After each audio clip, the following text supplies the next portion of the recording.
De 1930 jusqu'aux années 80, très peu de nations africaines ont eu la chance de participer à une Coupe du Monde de football. C'est déjà un honneur d'y être, mais y faire bonne impression, c'est encore un autre problème. En 86, au mondial mexicain, le Maroc va enfin conjurer le mauvais sort. Alors comment les Lions de l'Atlas ont-ils écrit la plus belle page de leur histoire en Coupe du Monde? Retour sur le premier rugissement de l'Afrique.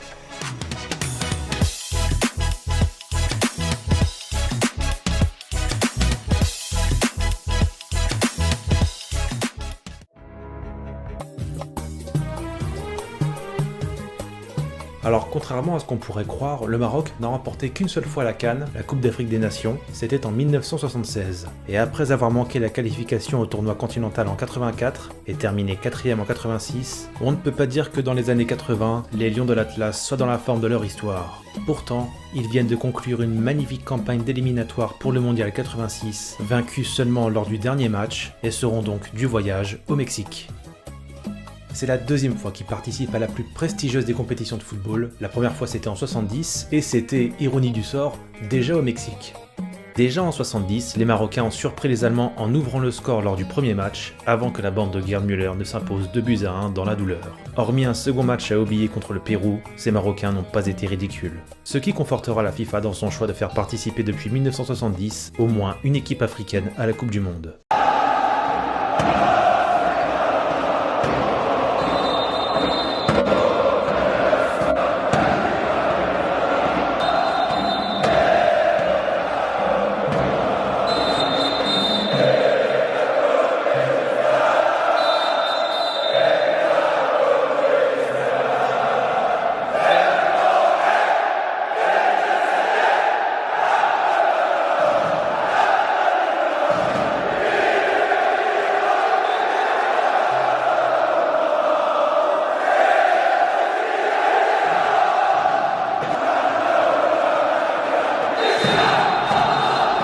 En 86, au tirage au sort, le Maroc se retrouve en compagnie de 3 adversaires européens, le Portugal, la Pologne, demi-finaliste en 82 et l'Angleterre de Bobby Robson. Un groupe extrêmement relevé donc pour les Marocains, composé d'équipes toutes expérimentées dans cette compétition. Autant vous dire qu'un quelconque exploit n'est absolument pas envisagé, au contraire même, tout le monde pronostique une élimination au premier tour pour les protégés de José Faria, le technicien brésilien du Maroc. Faria, un sélectionneur qui a su exporter son savoir-faire du Brésil, très vite dévoué à sa sélection, à tel point qu'il se convertira même à l'islam pendant son mandat.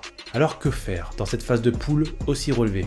La stratégie des Marocains est simple et limpide. Plus faible sur le papier que ses rivaux, il faut à tout prix éviter de prendre une valise. En outre, la tactique sera très défensive, comptant sur ses deux atouts offensifs, Abdelkrim Meri, que l'on surnommait Crimo, Kimoumi, un des héros de l'épopée bastiaise en Coupe UEFA 78. Objectif, ne surtout pas prendre de but lors du premier match contre la Pologne. Avec un bloc compact et discipliné, les Lions de l'Atlas tiennent le choc. Les jeunes pousses du Maroc parviennent à se hisser au niveau de leur adversaire, et c'est déjà une surprise. L'entrée en lice dans la Coupe du Monde se solde par un score vierge contre les demi-finalistes en titre, 0-0. Une sacrée perf qui donne confiance à tout le groupe avant d'affronter la Grande Angleterre. Pour ce second match, les coéquipiers de Gary Lineker doivent absolument se refaire après une défaite d'entrée contre le Portugal.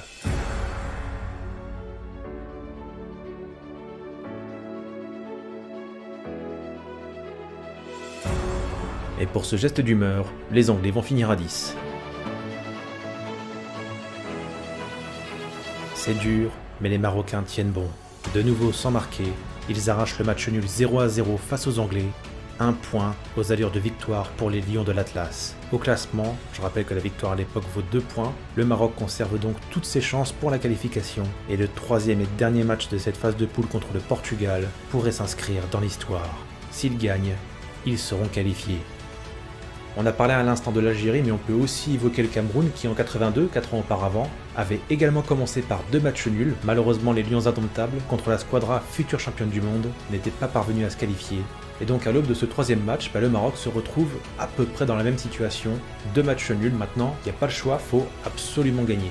Mais plus facile à dire qu'à faire, surtout qu'en face, c'est le Portugal qui certes n'en est qu'à sa deuxième participation à la Coupe du Monde, mais qui avec son génie Eusebio avait terminé 3ème en 66, et qui est tout de même demi-finaliste en titre de l'Euro 84, après avoir été sorti par la France aux prolongations, et comme on vient de le dire, le Portugal a battu d'entrée dans ce tournoi la sélection en 3 lions. un grand nom du football auquel le Maroc va devoir se frotter.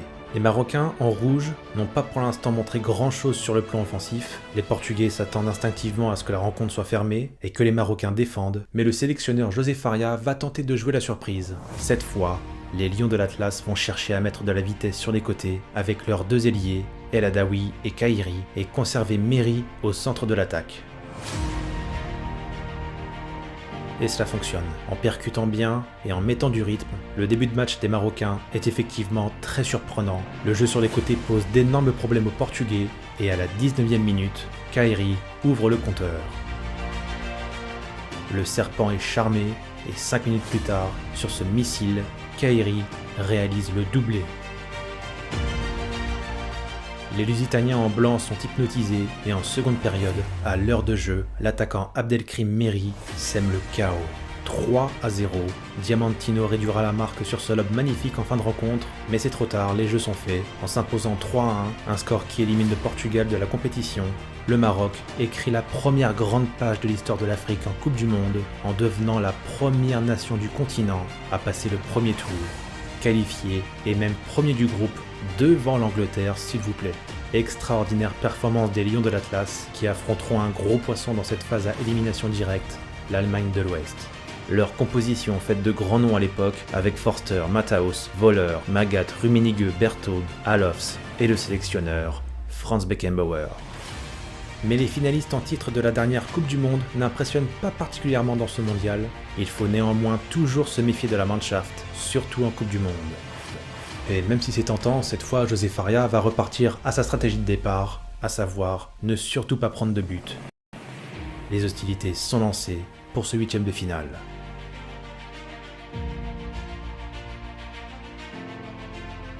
Et les Marocains sont très prudents en défense, regardez cette densité de rouge avec un joueur devant les autres au marquage individuel, rendant la tâche très difficile pour les Allemands qui se retrouvent isolés. Ici, Rummenigge est absolument seul et les Marocains repartent toujours sur des relances courtes pour conserver le ballon, tout en imprimant ce faux rythme pour déstabiliser l'adversaire. Et l'un des plus expérimentés de l'effectif, Badou Zaki, international depuis 1979, c'est un capitaine qui rassure la défense de par ses prises de balles pleines de confiance, un atout psychologique pour ses coéquipiers, considéré comme le meilleur gardien du moment dans toute l'Afrique.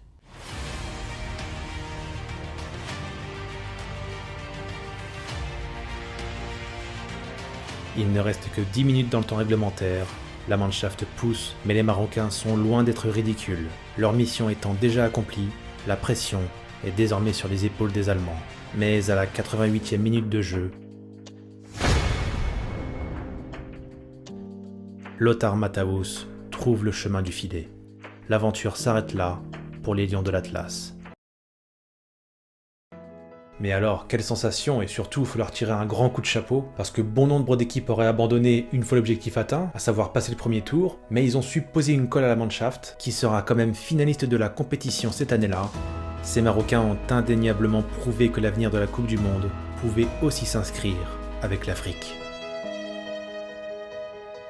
Ce n'est pas l'histoire la plus connue du mondial, mais elle avait le mérite d'être contée, car eux aussi ont le droit à un minimum de reconnaissance. Et ces Lions de l'Atlas le savent sûrement déjà, ils viennent tout simplement de montrer la voie. Car 4 ans plus tard, en 1990, le Cameroun passera également le premier tour et deviendra la première nation africaine à disputer un quart de finale de Coupe du Monde. Un parcours magique sur lequel nous sommes revenus. Mais l'histoire retiendra que les premiers à avoir fait sauter le verrou, ce sont eux. Et le peuple marocain peut en être fier, même aujourd'hui.